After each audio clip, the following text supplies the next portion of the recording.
this serial killer will not stop until the king is dead. What? I'm the queen. It's over. The king is dead. You can't be scaring people about a serial killer on the loose. Especially with elections coming up. The politicians want the people to focus on the elections and not some serial killer.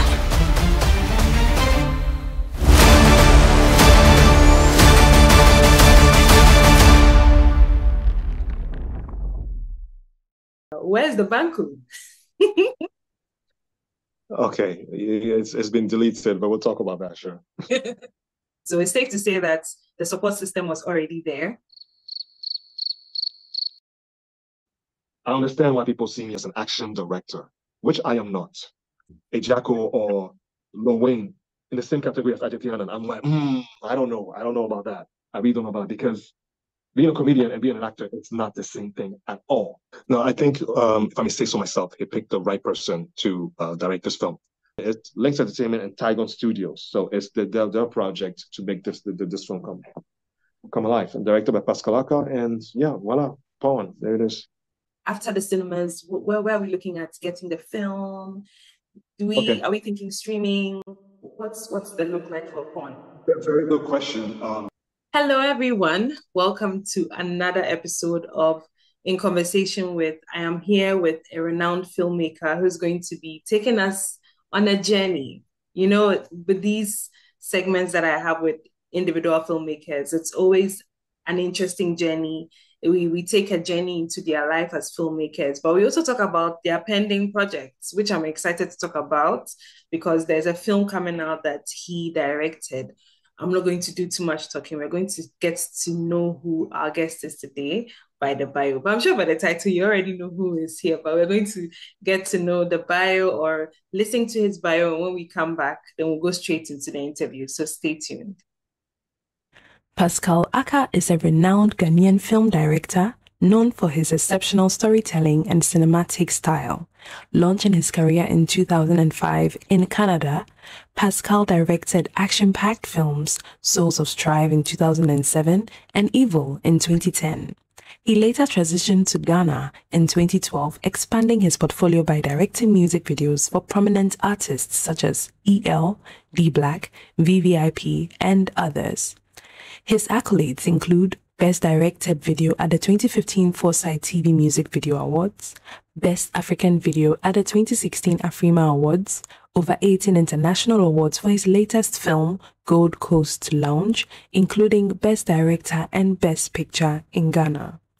Nominations for Best Picture and Best Director at the 2020 Africa Movie Academy Awards.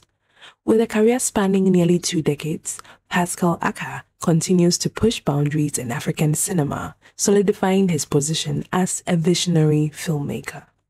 All right, you heard it all, you've seen it all. I have here in the studio Mr. Pascal Aka. Thank you so much for joining me today.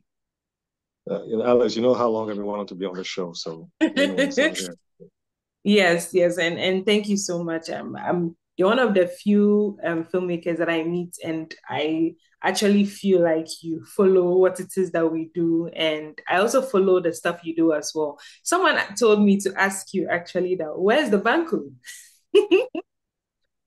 Okay, it's been deleted, but we'll talk about that, sure. All right, yeah. So I was told to ask you that they like that particular scene that you did. Where's the banku? Where's the banku? But yeah. Anyway, it's good to have you here on the show.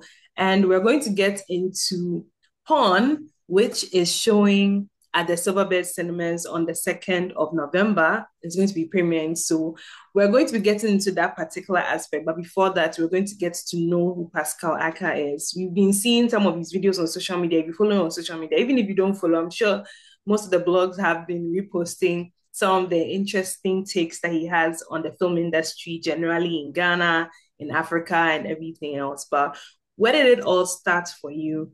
Where did you decide that, okay, filmmaking is something that you want to take as a career? Different processes. You know, I've been directing movies since I was 4.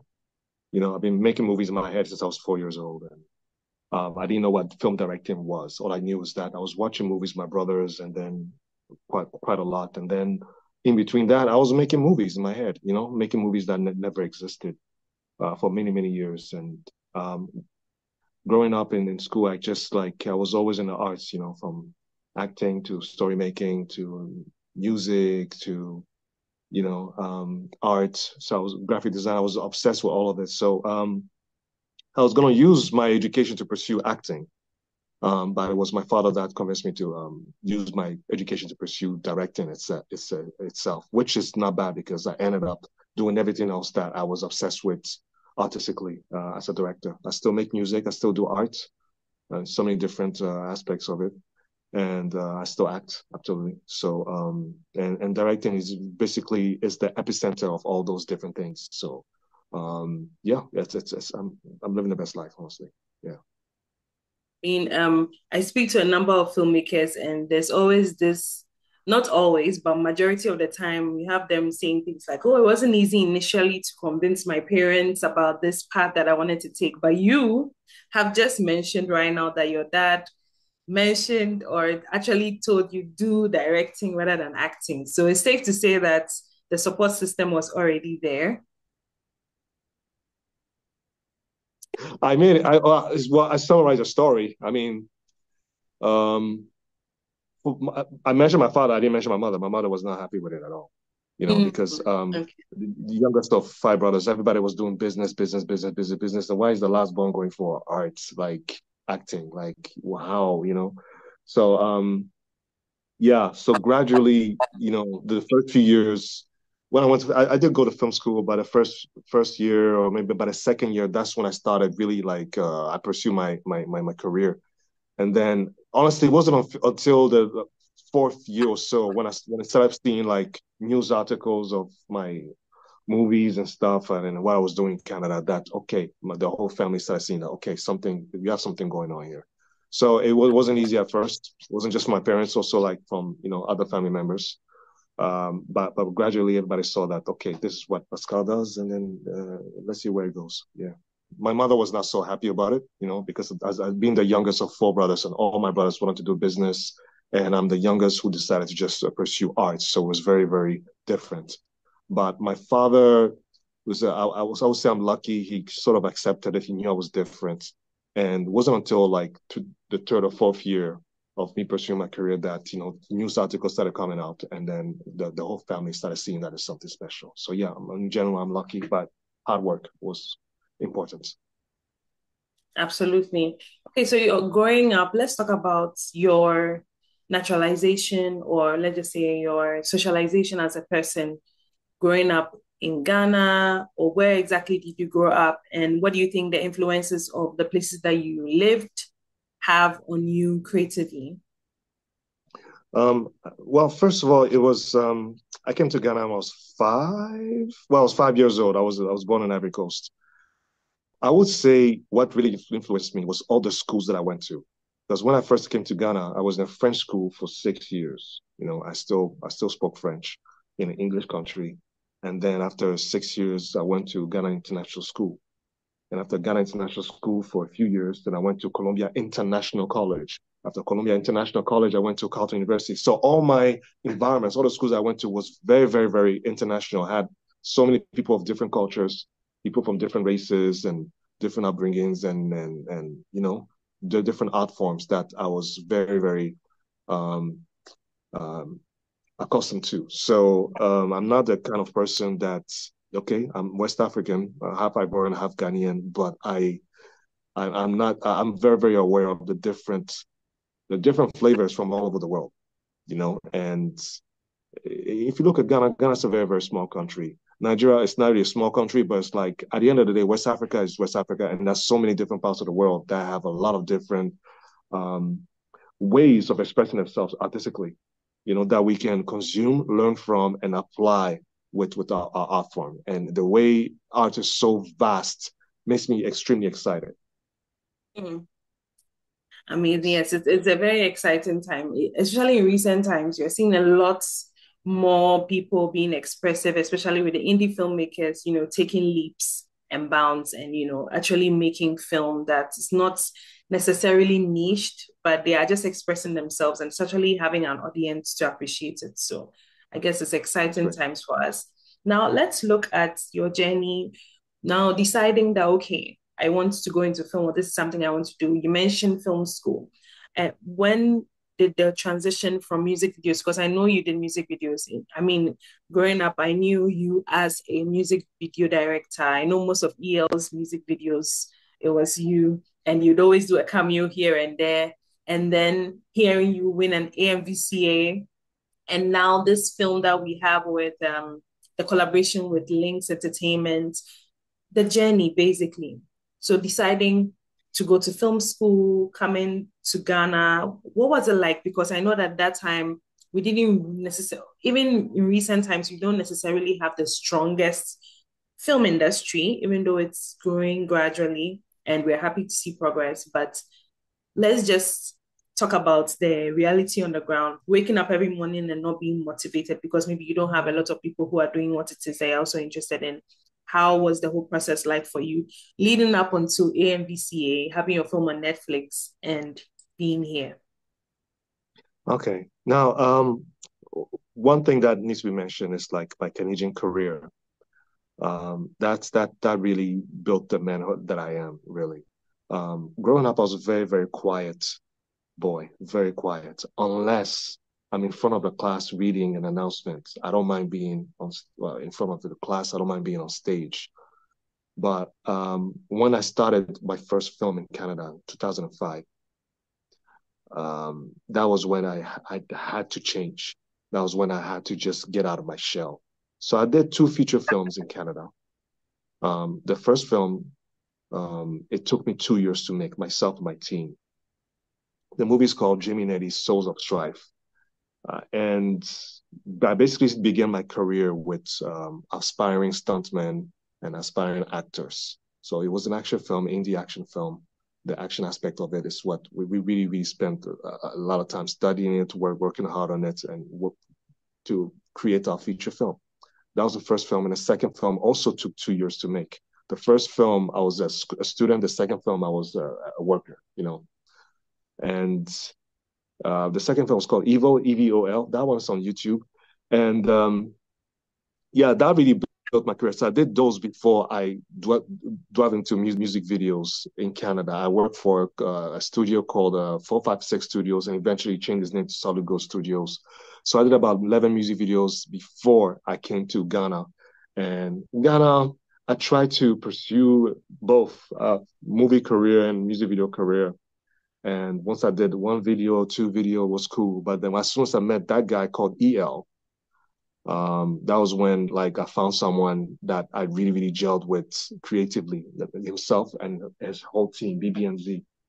I did 1 video, was cool. By the time I did a second one called Turn the Lights Down, that's when everybody in the industry were rushing to come to me and also rushing to EL and asking me, who's that guy? Who's that guy that did your videos? And then, it was amazing. It was amazing. I would say a good 4 or 5 years, back and forth music videos. I did it for 2 years. That's when I first exploded. It was great, 2012, 2013. Then I did a movie called Double Cross, which I don't talk about too much, but it was interesting. And I did another movie called Interception in 2014. And after that, that's when I returned to music videos for another 2-3 years, where I built my studio and I was renting to other directors and all, and myself as well. And that was when 2018, I decided to leave music videos altogether. And here comes the movie called Gold Coast Lounge. Gold Coast Lounge is the first feature film in Ghana that is actually my own story, my own artistic expression, my own production. And compared to the other ones, not to disrespect anyone, but compared to the other ones, it's the most success by far. Because I was able to express myself 100%, and my team as well. We went all out, and it's not the typical film that you expect Pascal Aka to make. The guy that did all those colorful music videos and all those funny short films and skits, if you want to call them, the guy that did, also all those action films and stuff. Like I ended up doing a black and white political metaphor, film noir, African film noir. You know, I would say perhaps if it was me, as the guy from the first year of film studies that ended up making a movie, just that it's a bit more skilled than it was when it was 18 years old or whatever. And the importance of that film for me in my life. That man that supported me before anyone knew that I want to become a filmmaker, my father. I thought about it for a second and I thought, okay, all those music videos that I'm making, I did all of them after he passed away. He passed away in 2010. That's when I came to Ghana and I started making music videos. So now I started looking at my music video career and I'm looking, okay, booty shaking here and there, booty shaking here and there. I'm shooting guys who are pretending to be rich when they're not. What is the message? What am I using my skills for? You know? And I was speaking to a friend of mine he's a rapper. He's a gospel rapper from a group Preachers. I directed one video for them. The video is called Crazy for God. It was a very, very great video. It was nominated for best video the Ghana Music Awards. He is someone who is very, very skilled and talented, and he uses his God-given skills for the kingdom of God. I don't do gospel films. I don't see myself doing gospel films. I believe in God, and I believe he gave me, for some reason, weird reason that I still don't know why, he gave me this passion for action films. Why? I don't know. And I remember when I at some point I was in Canada, you know, there were some people, I was shooting for a church, you know, I was quite involved at church. I was shooting for a church. They didn't know I was a director. And when some of them found out that I was a director, I was doing action movies, and they said I'll go to hell because I make action films. I'm like, the Bible is more violent than these films that I make. The Bible has action films, it has romance films, it has all kinds of stuff. You can do something positive for the kingdom in so many different ways. There's this guy called Tyler Perry who makes all kinds of different movies, and all those movies are not necessarily put in the box of gospel films, but at least they have a message to it. At least they have something positive that you take from it. You know what I mean? So if I eat food, it doesn't matter if it's local food or if it feels like fast food or for breakfast or whatever, as long as it gives me life, I think that's something that should go in my body. And there's more than one way to feed yourself. So with this passion of action films that I had, I told myself, you know what? At the end of the day, I need to find a formula where I make films and I'll be respected as a filmmaker, respected as someone that has a vision, someone that has a voice. What is my voice? And what the heck am I saying with these skills that I have? Because one day I'm going to die and I'm not necessarily going to meet the man that supported me.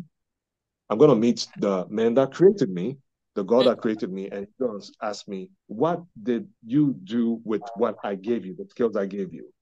And I cannot tell him that I shot girls shaking their booty and I did, you know, okay, not to hate that short film so much, but like, I can't tell him that I did, you know, I used to do a series about, you know, some gangsters who were selling banku and, you know what I mean? Yeah, I mean, what am I doing?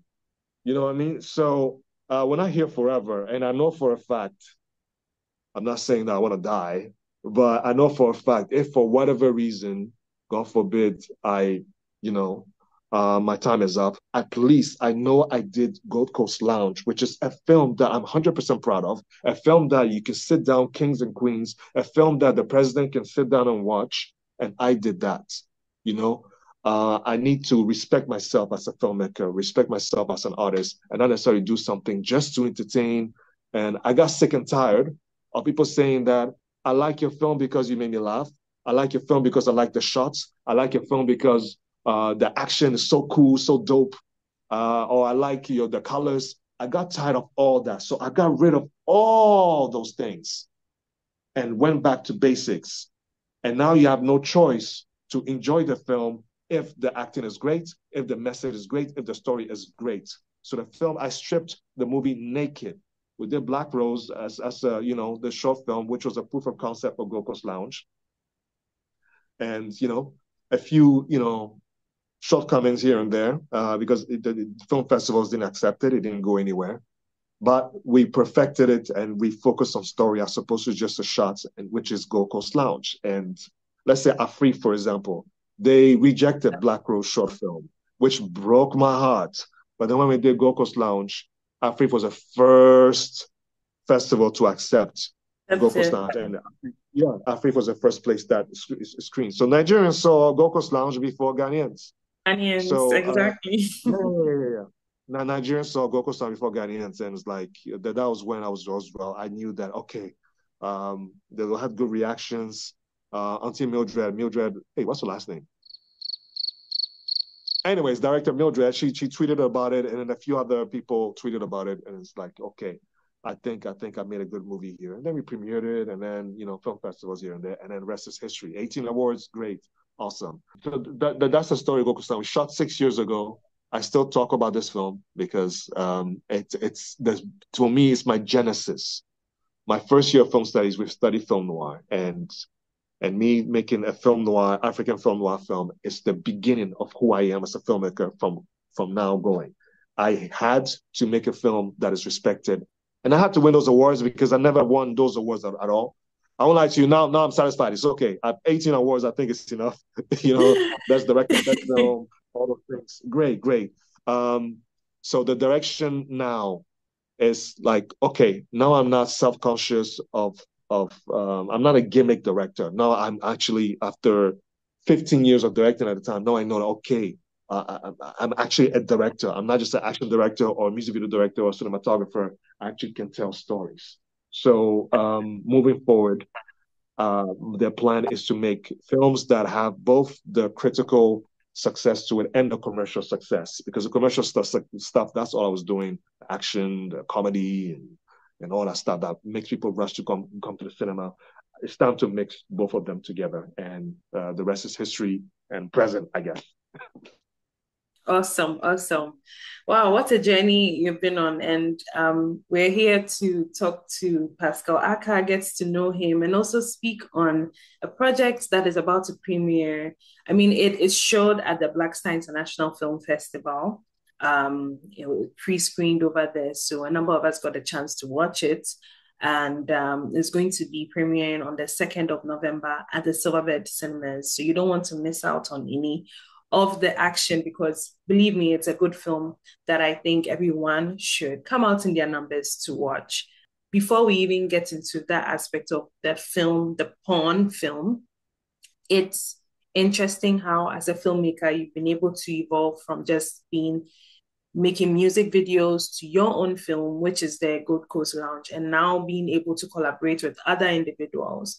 Now, give us a sense of understanding what kind of project it is that you like to work on as a filmmaker. I know you said action, you've spoken about comedy and the rest, but then, you know, when you're working with someone like maybe Lynx Entertainment approaches you and then they are telling you, okay, we want you to work on a film, are there particular things that you look for in order to collaborate with someone?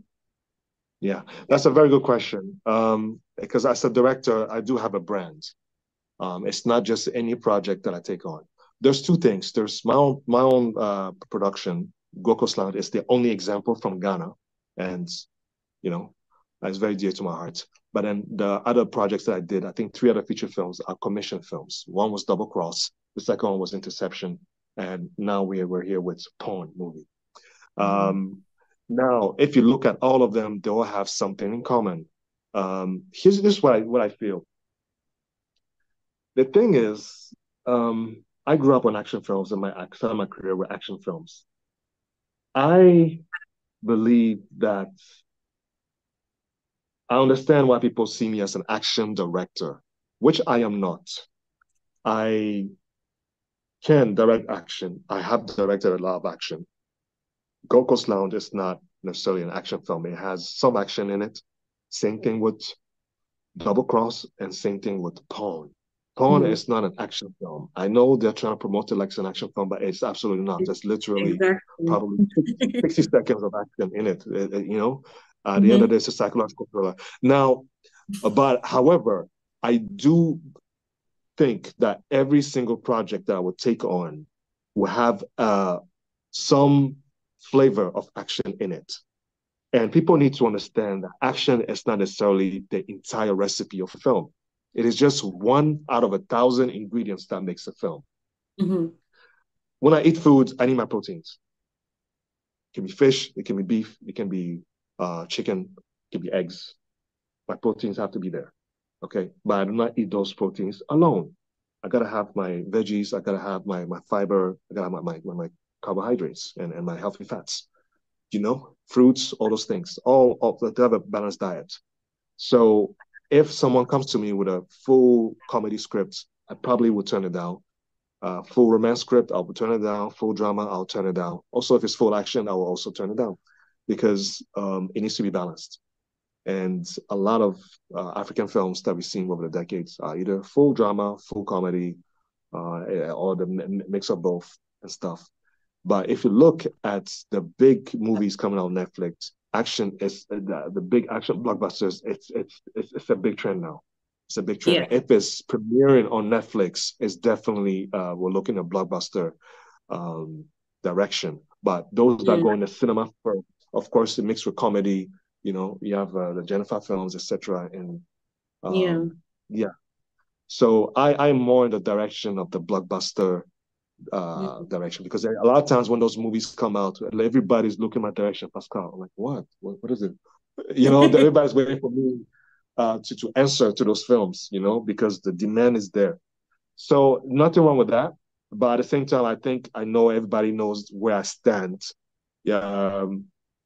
Yes, I have my experience in action, I have my expertise in action. It will never go, but the moment I make a film and people just praise it only because of the action, I don't think I did a good film. And if people watch a film and they praise it only because I made them laugh, I don't think I made a film. I don't think I made a good film. And that is something I really, really fear. Now, let's talk about comedy for a second. Okay. Comedy is also a very double-edged sword. I find it very, very scary, especially in Ghana. Now, Ghanaians are very peaceful people. Ghana is one of the most peaceful countries in the world, and I love it for it. Do we have crime rates is relatively low? Do we have a long history of civil wars and all that stuff? No, absolutely not, compared to other countries. But at the same time, when there's a serious situation, which we are in now, Galamsey, people need to be careful not to just find comedy in everything, especially when in a very, very serious situation. Pandemic was one of them, and now the Galamsey thing is a very, very serious issue. A lot now, every once in a while, you have a very popular influencer or whatever that posts and asks, who's your favorite actor? And people will mention comedians, and people will mention Akabeneza or whatever who does those skits and everything. That's when I start being scared. That's when I start being scared. And also, award shows for years, like you will put Ejako or Lil Wayne in the same category as Adjetey, and I'm like, I don't know. I don't know about that. I really don't know about that, because being a comedian and being an actor, it's not the same thing at all. You don't put Denzel with a clown. You don't put them in the same category. It is not the same art form, and it is not. It's quite of an insult to Denzel. So I feel like, you know, someone like Adjetey Annan should always be in his own category. So when I heard that AMVC is mixing the comedy actors with the dramatic actors, I was not happy with that at all. So comedy, I'm running away from comedy as a director. I won't lie to you, I just got hired to do some comedy stuff, and I think I did pretty well because the humor in me is still there. But the reason why I run away from it, because a lot of times people mix comedy with illiteracy, especially here in Ghana. And the way people do it and the way the audience has been fed and are used to it, what they seem to like, is I feel that the comedy in Ghana especially feels like very primitive and very kindergarten. And that's, I feel, what I used to do, the music videos. And to be honest with you, I wasn't really necessarily a big fan of those music videos that much. They didn't make me laugh, but I knew exactly what the people wanted. The clients knew what the people wanted, and that's exactly what we did. They were very cartoonish and everything, but that's not necessarily kind of the kind of comedy that I consume. You know, that's not what makes me laugh. Like, because socially, I'm already an awkward person. I make people laugh, but I barely laugh. If I laugh, then I think you did something very, very creative, and what I will call a bit advanced. Now, I feel like film can be used to speak about very serious issues. So if you make a film about galamsey and you hire comedians to do it, I would just be very angry, because you can make a successful film without trying to make people laugh. And comedy is really a way to make people forget about the problem.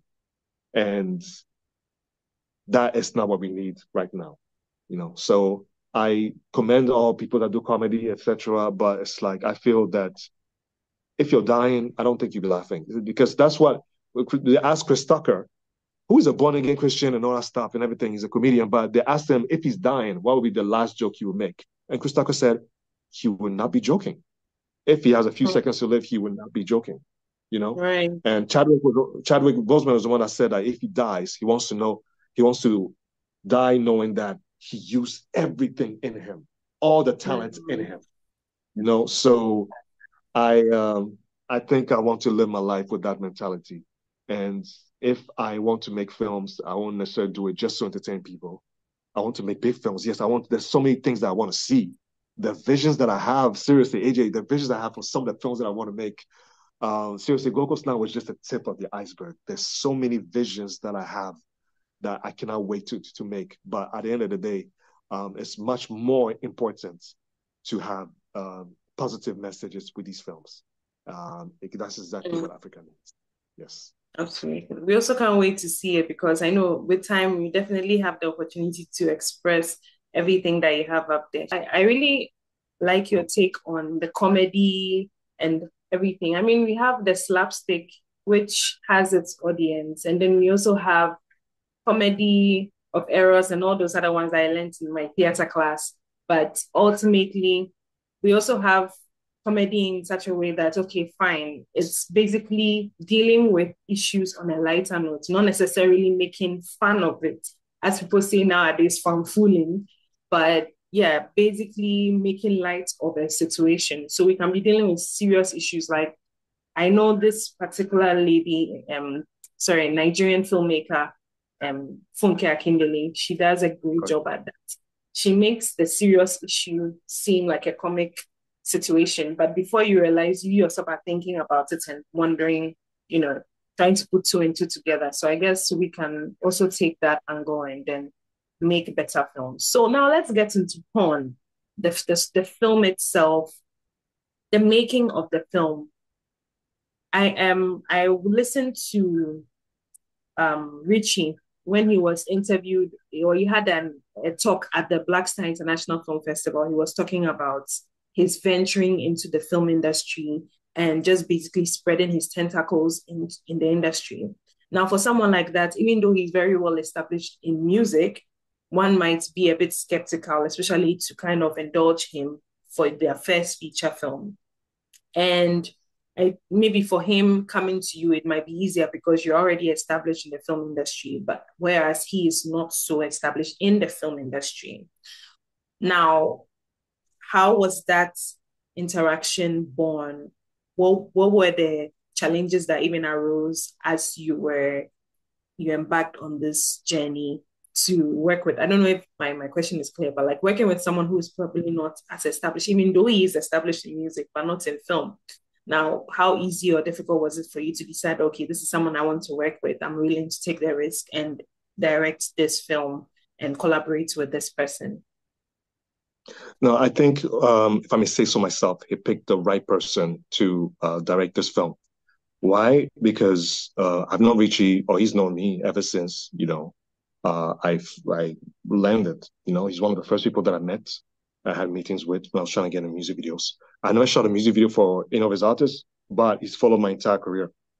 And for someone from the music industry transitioning to the film industry, I think I'm the right person to work with, because I was in the music video industry and I'm in the film industry. So that rapport is already there. And I'm just also fresh from my success, you know, Gold Coast Lounge on Netflix and all those things. And, you know, through that, you know, he just contacted me and just like, we already have the rapport, we already have the relationship. And working with his team that are quite established, but working with his team that are quite experienced, you know, shooting all the music videos and all the TV shows, etc. So it was quite seamless. It was as smooth as it could be. It was as smooth as it could be. He has a story, and myself, my team turned into a screenplay. Okay. Myself and my Portia, my writing partner, turned into a screenplay, and I brought my DOP, Ibam. So just three people from my team that we worked on, and the rest was Richie and his team. And the film is a little bit of an advertisement for Tigon Creative Studios. Tigon Studios is, you know, the studio that I've been, how long have they been operating for? Maybe 5 years or so. They've been renting music videos, renting a space for music videos and photo shoots and TV shows for years now. And like for people to use it in the film industry, it has not been promoted that well. So I think this film is a showcase of what can be done to tell a story inside the studio. So a lot of the sets were built, you know, in those things were built. It was a way for it to be efficient as well. So yeah, because if you look at it, the advertisement, it's Lynx Entertainment and Tigon Studios. So it's their project to make this film come alive. And directed by Pascal Aka, and yeah, voila, Pawan, there it is. Well, it was a really good watch. I'm really impressed by the storyline and, you know, the plot twists and just how the actors, everybody, you know, bodied their roles, bringing to life their characters.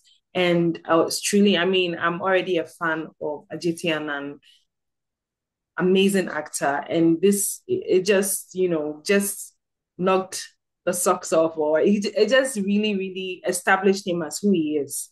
He is who he thinks he is, and he really did a good job, you know, playing the role. And I don't want to give too much. I'm not going to give any spoilers, even when I do my review, because you already know we like to go and watch the films right at the cinemas when it's premiering. It's happening at the Silverbird cinemas, and it's going to be happening on the 2nd of November. So if you're watching this and you're wondering what the film is all about, come and watch it, and you would also experience what it is that I did. And I really loved it. Let me just give a little bit of it. How I really liked how he was able to embody many characters in one, and that's all I'm going to say. And he never left anything to wonder, okay, am I playing this character? Just everything just came together. Yes, and I'm doing this intentionally because I want people to wonder what exactly I'm talking about. Yeah, so I realized that when I was watching the film, like you mentioned, that the sets were built.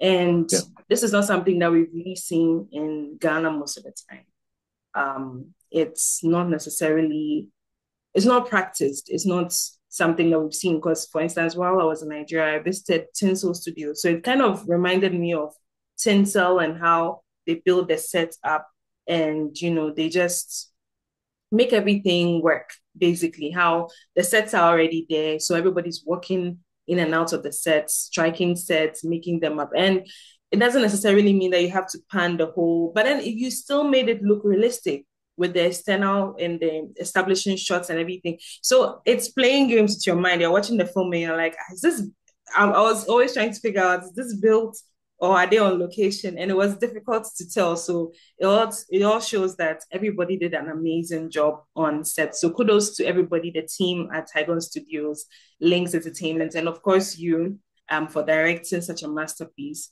But before I continue rambling on about how great the film is, I'd like to know what the experience was on set. How long did it take to film, especially because of, you know, having to build the sets and, you know, just putting all these pieces together while you are filming?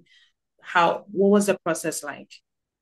The schedule was very, very organized. So I think I don't remember too much. Like usually it always takes me 2 weeks of production. And I always take breaks in between whenever I can. So sometimes we shoot 2 days in a row or 3 days in a row, and then there's a break. So in between those breaks, usually 1 day, not more than 2 days, sometimes 2-3 days, it depends. During those breaks, that's when they build the sets. Or maybe if we have a shoot outside the studio, that's when they break it down and have to build another set.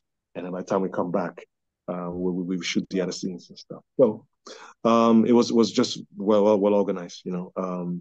usually I'm the one that works on the schedule.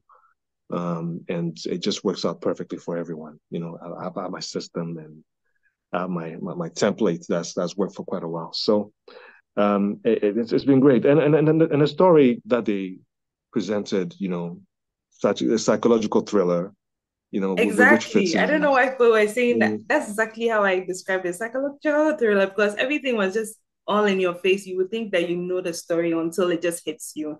And I don't get why people were saying it was action. But I mean, Bushia Bushia, anytime you see Bushia Bushia, you know. And we Yeah, saw it in the trailer, so everybody was like, hey, Charlie, we're coming to fight, you know. But it yeah, was more than that. Yeah. yeah. I mean, it gives you a very active mental experience. You know, yes, you're entertained, but at the same time, you're putting pieces together, and you know, just like a game of chess. You know, that's basically how the film is. And then once you put the pieces together, and then yeah, by the end of the film, checkmate or not, or it's the beginning of a new game.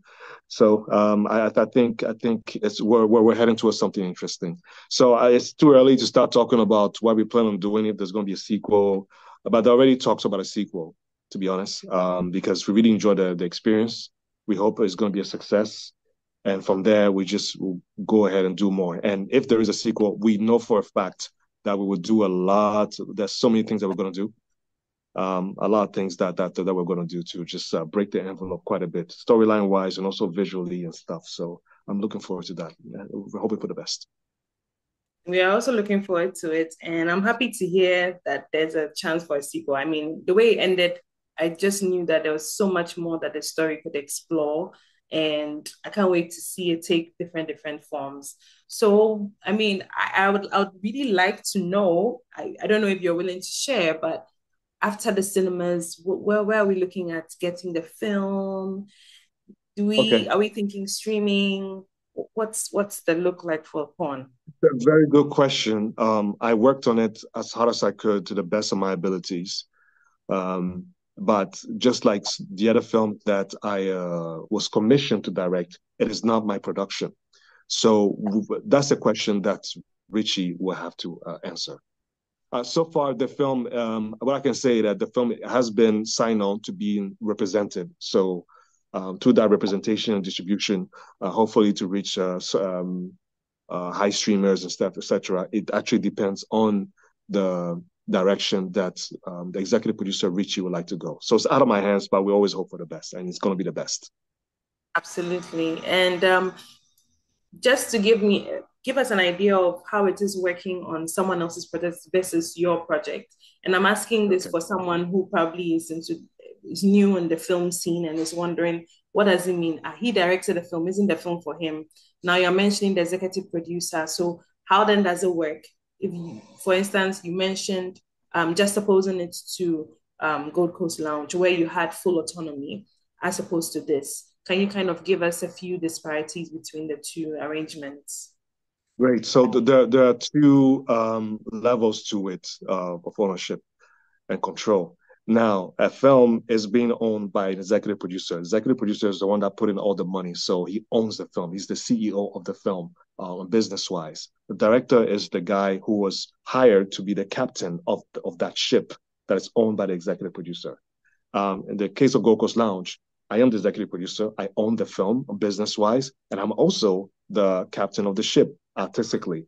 And there's no boss to tell me that I'm not allowed to go in this direction or that direction. I wrote the film, I wrote the concepts. Of course, everybody had their contributions, from the actors to the producing partner, family members and stuff. But it was fully my control, fully my vision.